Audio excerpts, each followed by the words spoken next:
hari, di sebuah sekolah terlihat seorang guru yang tengah meluapkan kemarahan kepada murid-muridnya. Siapa di antara kalian yang kencing sambil berdiri? Sejak kapan kalian kencing sambil berdiri? Sejak kami kecil, Guru. Itu menyalahi peraturan. Apa bunyi peraturan soal tentang kencing? Seingat saya sekolah kita tidak pernah membuat peraturan tentang kencing, Guru. Yang ada hanya peraturan yang bunyinya jagalah kebersihan. 3. Jaga kebersihan, jaga kebersihan. Bunyi peraturan itu bisa berlaku untuk segala perkara, termasuk perkara kencing dan berak. Paham? Paham, Bu. Tapi coba lihat sekarang di tembok WC dan kamar mandi. Hitamnya, kotornya. Bagaimana cara kalian menjaga kebersihan? Dengan cara mengotorinya. Itu akibat kalian sering kencing sambil berdiri. Ada apa, Pak Bayan? Mau bertanya apa? Kamu satu-satunya yang tidak tergolong kencing berdiri ini. Apa kamu kencing sambil jongkok atau sambil tiduran? Maaf Bu, saya kencing sambil berjongkok sejak kecil. Sudah jadi kebiasaan. Bukan hanya menyalahi aturan sekolah kita, tapi juga menyalahi semboyan sekolah kita yang berbunyi berjongkoklah saat buang air kecil dan buang air besar, supaya kotorannya tidak berceceran. Itulah yang aku ingin utarakan pagi ini. Otakmu encer sekali, Bayan. Kamu sungguh-sungguh anak kutu buku. Yang keluar saat buang air kecil itu air. Kalau darah sakit namanya. Segera ke dokter. Bagus, apalagi? 3. Terlalu sering kencing besar namanya. Kalau susah kencing, mungkin kena kencing batu, segeralah berobat. Jangan punya hobi menahan kencing. Kencing alamiah sifatnya dan harus dikeluarkan. Dengan kata lain, semua kotoran harus dibuang. Bagus. Sejak saat ini, dengar bunyi peraturan dari dalam semboyan-semboyan sekolah kita dan patuhi. Kalian yang melanggar akan aku suruh hukum pukul tongkat 7 kali. Hafalkan peraturannya, terutama mengenai kencing sambil jongkok itu tadi. Sekarang kalian aku hukum membersihkan WC dan kamar mandi, semuanya kecuali Kak Bayan. Kami patuh. Nah, para pemirsa, tahu kan siapa biang keladi perkara ini? Tidak lain dan tidak bukan Kabayan sendiri. Paham kan mengapa ia berbuat demikian? Kabayan tidak ingin rahasianya terbuka. Ya kan, mana mungkin seorang perempuan sanggup kencing sambil berdiri tanpa berceceran. Kalau kawan-kawannya memergoki, bagaimana cara Kabayan kencing? Bagaimana? Kan mereka bisa curiga. Jadi, Kabayan pun berpikir keras, mencari akal bagaimana agar kencing sambil jongkok dijadikan peraturan sekolah. Lalu diambilnya tinta bak dan disiramkannya ke tembok-tembok WC. Tuh, jadi kotor kan? Kabayan berhasil. Cerdikiawan sekali anak itu. Selanjutnya ada apa ini? Loh, apa ini? Adegan apa? Oh iya, adegan pasar malam. Terang bulan, terang di kali, buaya timbul disangkanya mati. Malam ini kita jumpa lagi dalam lakon cinta kasih sejati. Pohon-pohon dikasih dupa, daunnya rimbun kuat akarnya. Ini lakon cinta kasih dari Eropa, asmara Romeo pada Julietnya.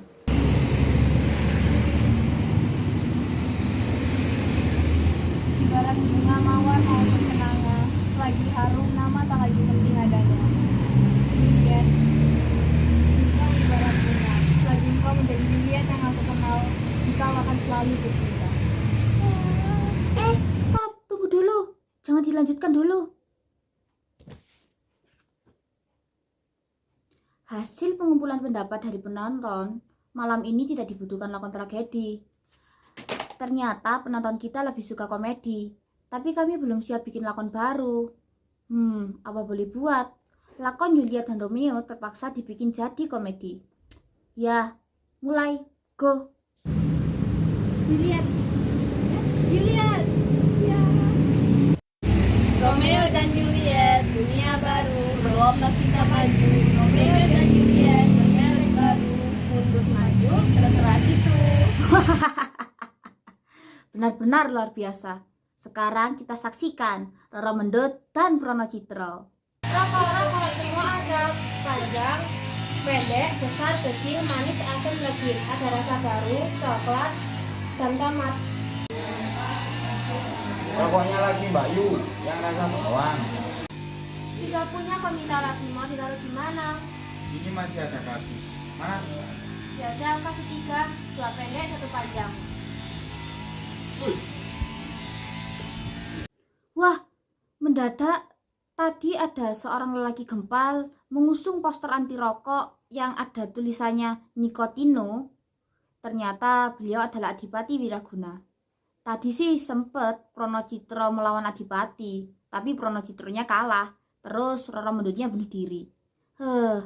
Rupanya kisah cinta Pronocitro dan Roro Mendut tak lebih sebagai perang nikotin.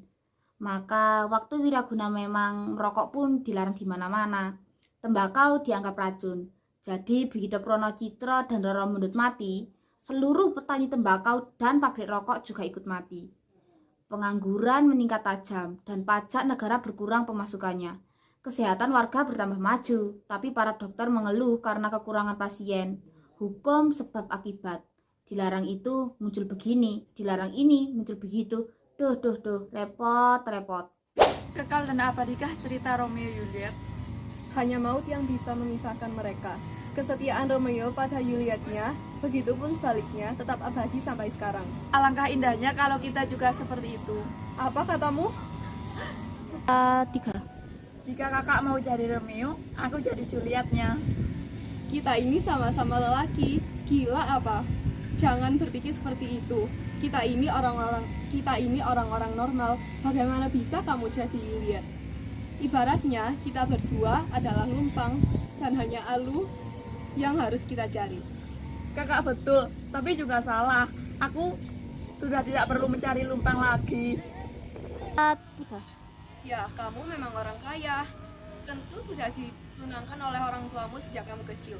Aku tidak begitu. Tak ada yang mau dinikahi mahasiswa miskin macam aku ini. Aku memang harus berusaha mencari pangkat dan kesuksesan dulu. Baru para calon istri mau mendekatiku. Seperti laron mendekati cahaya lampu. Kekayaan bukan urusan untuk seorang perempuan. Yang paling penting, hati bersih, jujur, dan bekerja keras. Pada kakak, aku lihat itu semua. Pasti akan ada perempuan yang bersedia jadi pendamping untuk kakak. Mudah-mudahan. Sekarang ayo kita pergi Mencari lumpang. Bus kembali ke kelas. Sampai dan Kabayan semakin dekat. Kemanapun pergi mereka selalu bersama dan pelajaran di sekolah semakin meningkat pula. Merah dicampur kuning, Jadi warna jingga, putih dicampur hitam, berubah kelabu muda, huruf berpasangan, laut banyak asingnya, manusia berjodoh, keong ada rumahnya. Bagai lidah dan rasa, bagai pohon dan tanah, bagai bulan dan matahari sampai Kebayan 2 generasi. Tali persahabatan tersimpul abadi sepanjang zaman di bumi atau langit. 3. dilukai, Bangkit lagi